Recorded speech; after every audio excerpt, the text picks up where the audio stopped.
Euston, we have a problem. I completely forgot to unplug the electric before I started to drive away. Welcome to the channel.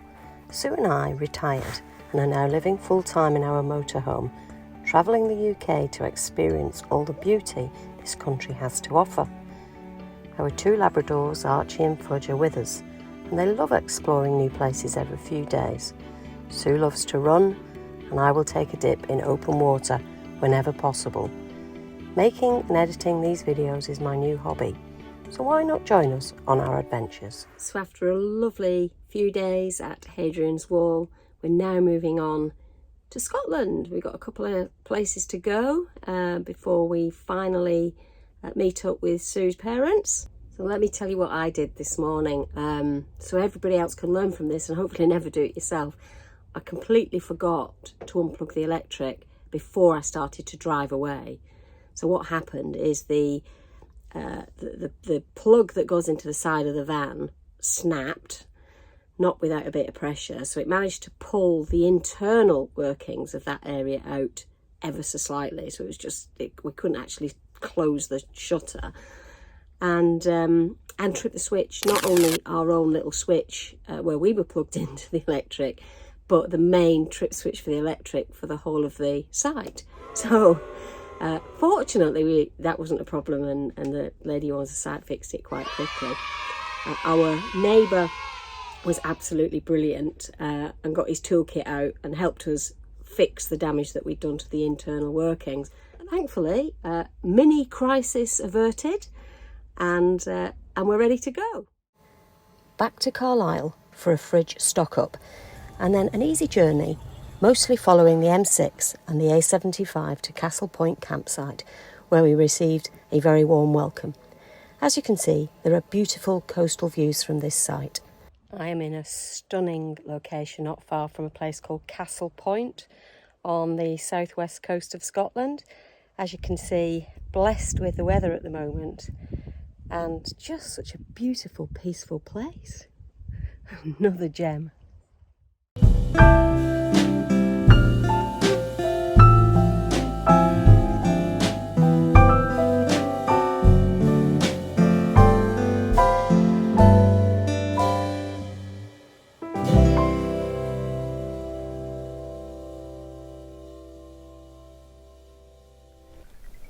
This is coming into Castle Point campsite.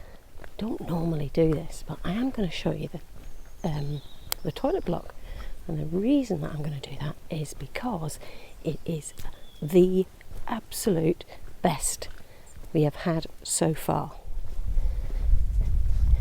Chemical disposal point. That's no door. Good.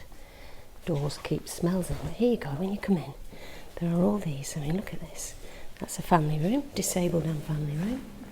Brilliant. I'm just going to show you one of the normal ones. So here you are. Yeah, I'm into this. It's like a little wet room, but look at that shower. A proper good shower. And look, you can turn the taps on. None of this push button irritating stuff. And having had a shower, they are really good, really powerful, lovely and warm. It's definitely colder and windier today than it was yesterday, and I don't know what we're going to be doing for the rest of the day. Sue's off running, which is what she normally does in a new place, so she's exploring, and she'll come back and she'll give us a clue of what we're going to do for the rest of the day. She's always great fun. The walk to Kipford was a pleasant stroll along the coastal footpath and then up through luscious woodland before a steep descent, emerging at the Ark Cafe.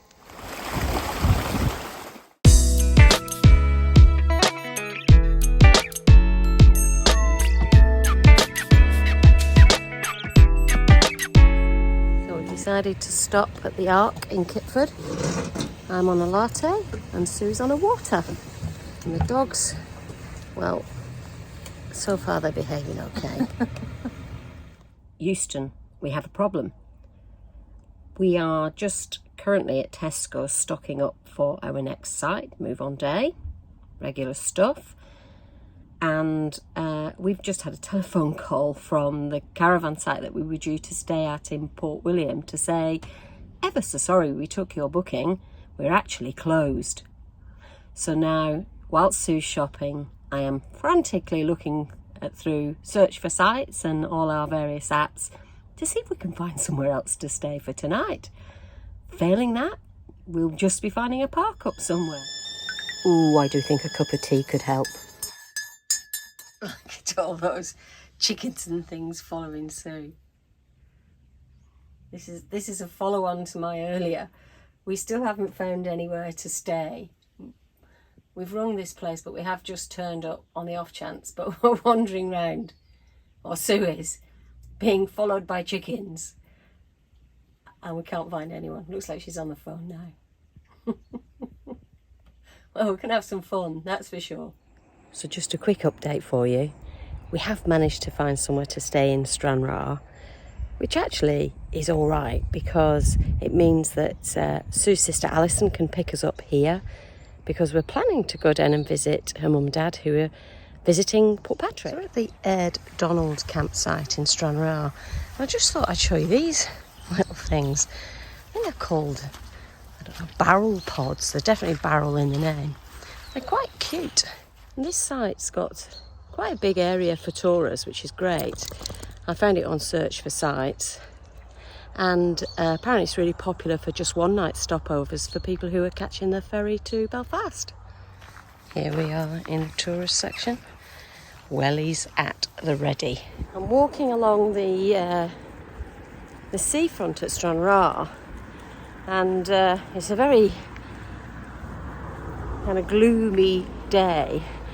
But what is the most difficult thing about this is it's like walking on glass.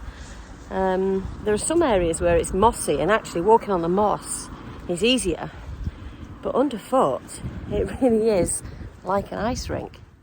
The drive from Castle Point to Stranraer was an easy one, again predominantly on the A75. At a leisurely pace it took about an hour and a half.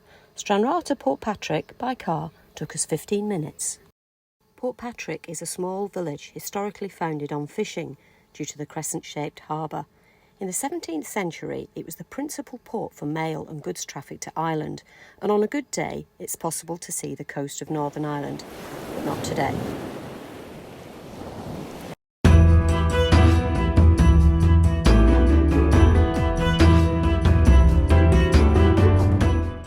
Dunskey Castle is a ruined 12th century tower house.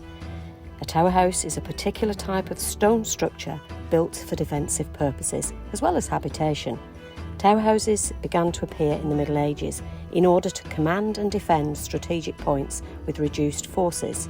At the same time, they were also used as an aristocrat's residence around which a castle town was often constructed.